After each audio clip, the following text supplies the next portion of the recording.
Last time I was on the central coast of New South Wales. Well, I'm not there anymore. In fact, I'm not in New South Wales anymore. I'm all the way down on the Victorian south coast in Torquay.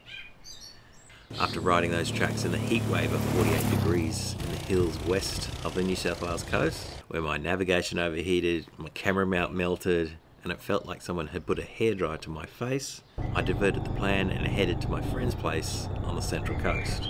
When I woke up the next morning, I could feel I'd been suffering from heat exhaustion, so I'm glad I bailed out of those trails then and decided to take a day or two just to recover. But this meant I'd lost the time to do more alternate dirt routes on the way down here to Torquay, where I had a photo shoot to do. But I decided I could just do the alternate dirt routes on the way back up. So, to catch you up, the short version, I left the central coast and headed down to Sydney. Then took the new highway system they'd been working on for the last few decades, which goes under and around the city, which is so much better than going through it. I made it a bit further south just before Gembrook, before I started to lose light, so I found a spot on the highway to pitch my tent. Made it just before Gembrook, so I'm going to quickly set up the tent because the sun has gone down. It's quite noisy now with the traffic, but it'll quieten down. My tent is very wet from last time I camped. Oh well, I've got to be quick. How wet's this?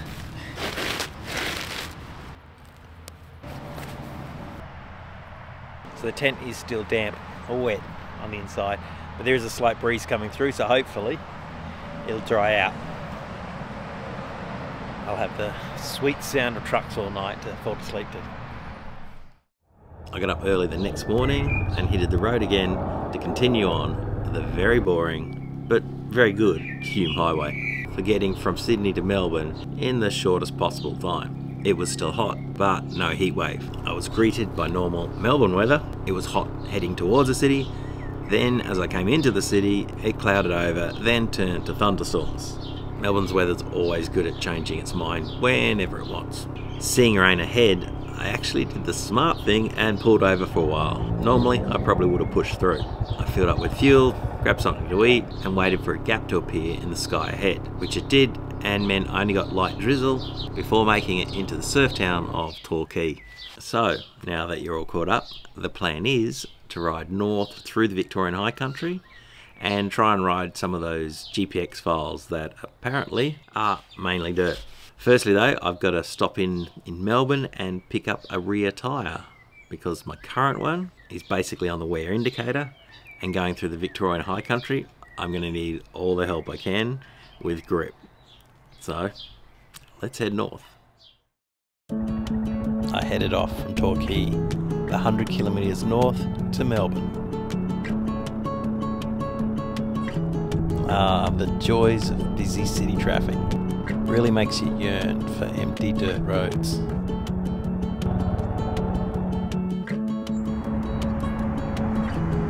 Well, you tread on. That should help a lot. I made my way through the city to the eastern side. Vietnamese food truck. Now I'm hungry.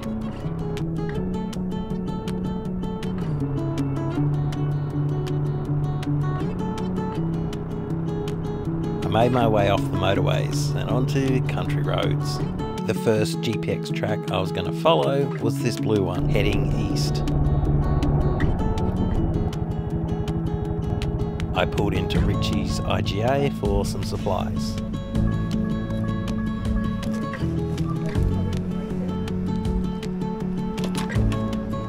I guess the downside of these soft panniers is there are 4 buckles and the fold over top. You have to open up and close each time compared to the latch on the hard panniers. But as I'm not in a rush, an extra 20 seconds really doesn't matter.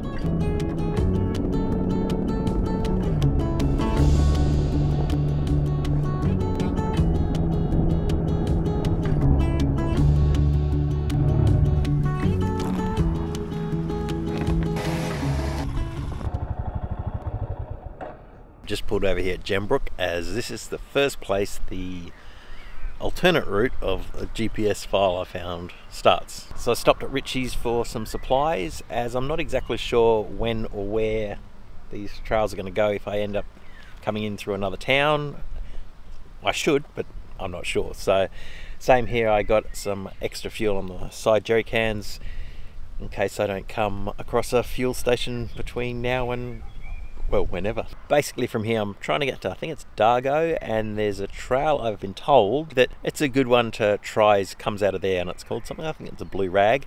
I'm not sure if it's difficult or not. We'll find out. Alright, on the road and see what trails this blue line has.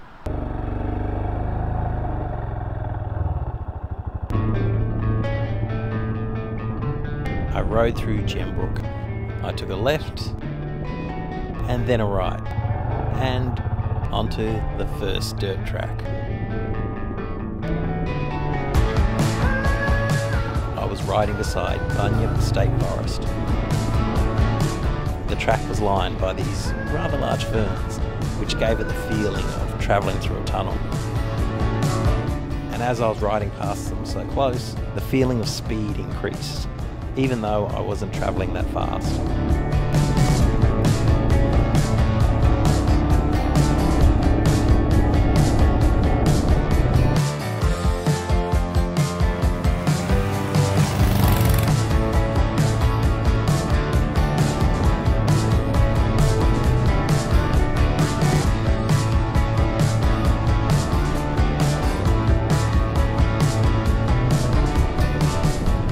Came across some rather large boulders in the middle of the forest, which seemed a little out of place.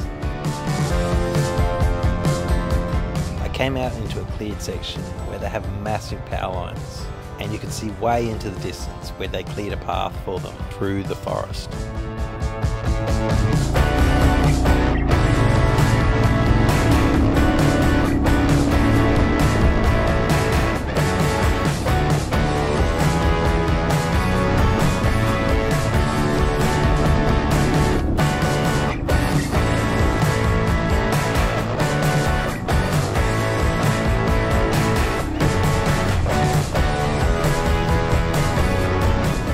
Came to a fork in the road with 3 options. Having the GPX file comes in handy. I'm still not sure if I like using the GPX files compared to exploring a place without knowing where I'm going. I guess both methods have their advantages and disadvantages.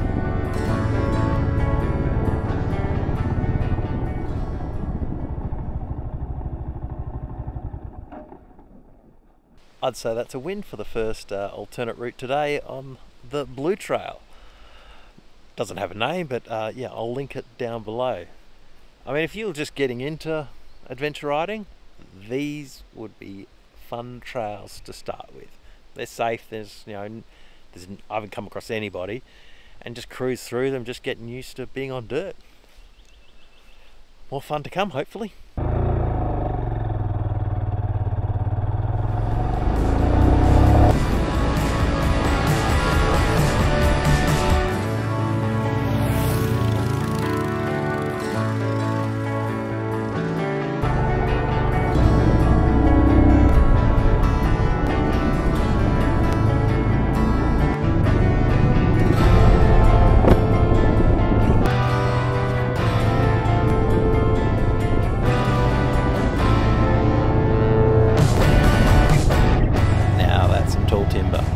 It seems to have exploded as it's hit the ground.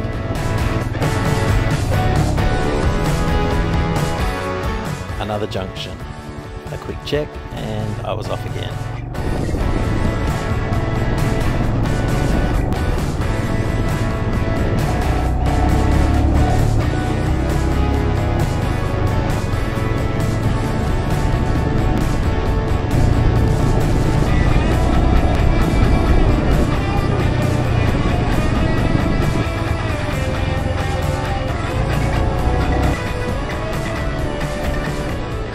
Finally made it back onto the bitumen.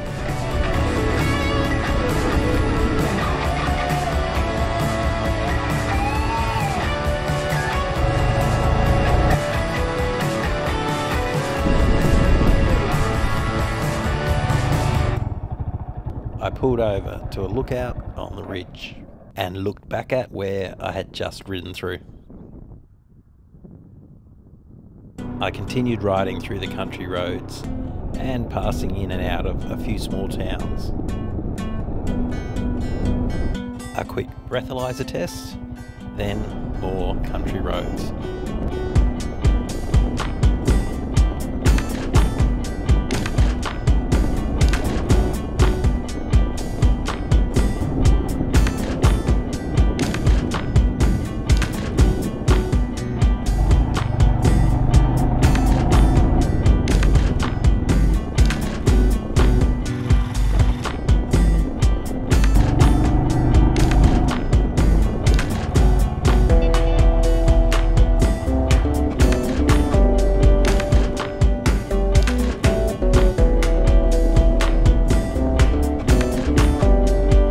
Ended up on a fun, narrow, winding road.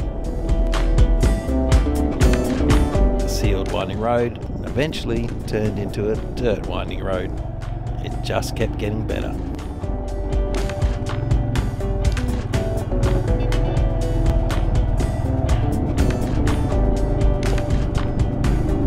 And just like that, I was riding beside another river again. It was called Fresh Stone Creek.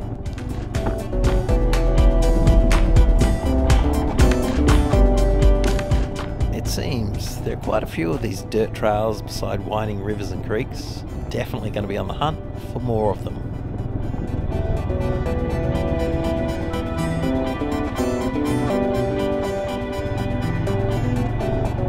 I spotted what looked like a campsite below, so I thought I'd check it out.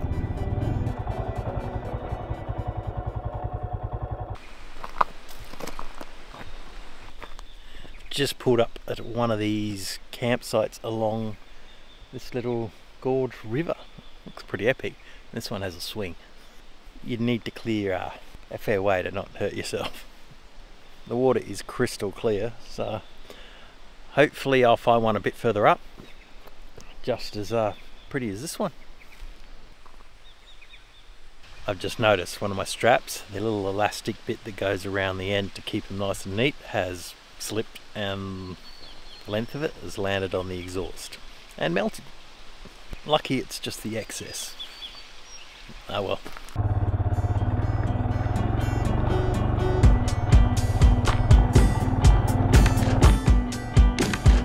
I do love riding narrow tracks with cliffs on one side and a drop off to a river below on the other, following the course the river has created.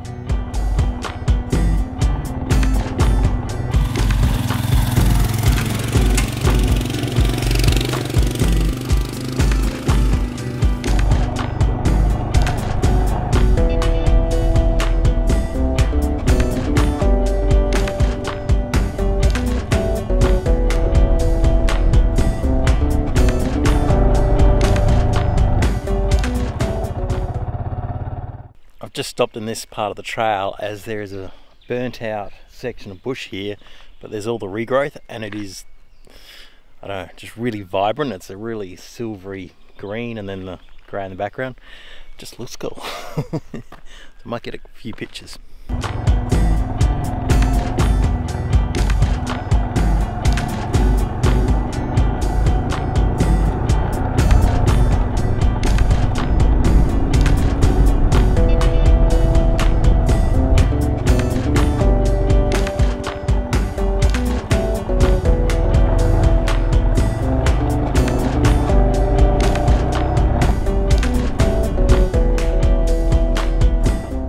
The track eventually left the river and started to run through tree-lined gullies.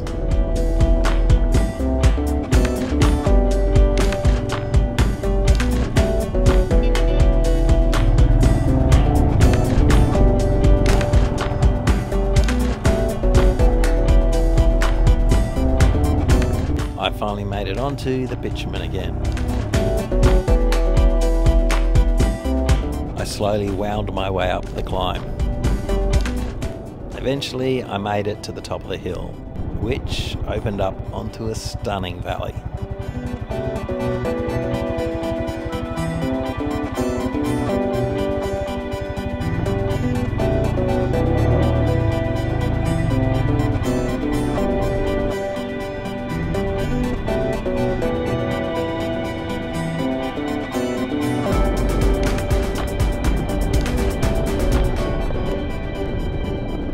then came to a spot I could camp beside the river, so I pulled in.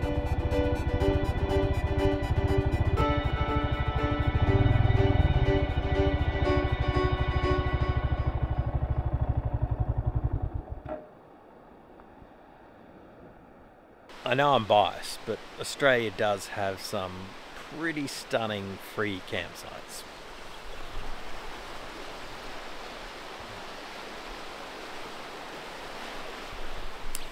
And I'm the only one here.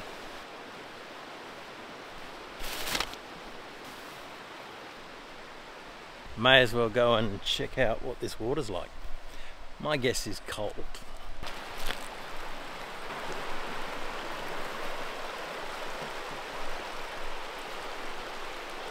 I seem to have disturbed a lizard, but he's found his own rock.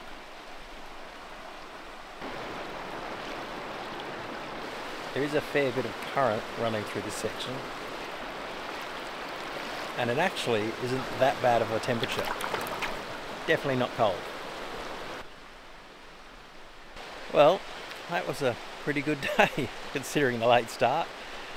I followed that blue GPX file, and I didn't do it all because of the late start. I thought I'd probably get here in the dark if I kept doing a whole lot, but got back onto it and got that next section, that really windy little track next to the river, and those silvery green leaves on that burnt out bushland. Although it's from a fire that destroys things, it brings new life. Tomorrow I'm gonna try this track, something like Blue Rag, don't quote me on the name. I'm not actually sure if it's a moderate track or a hard track. I guess I'll find out. Hopefully not the hard way. But that was another reason to try and take today easy, so I wasn't trashed. I spoke to one person who had done the track, but someone's easy or medium or hard is probably different than my medium, easy or hard. Unless you can compare it to something that you both know. Anyway, we'll find out tomorrow. So I think that's basically me for the night. I'll fall to sleep with the sound of a river and wake up and hopefully do it all again tomorrow.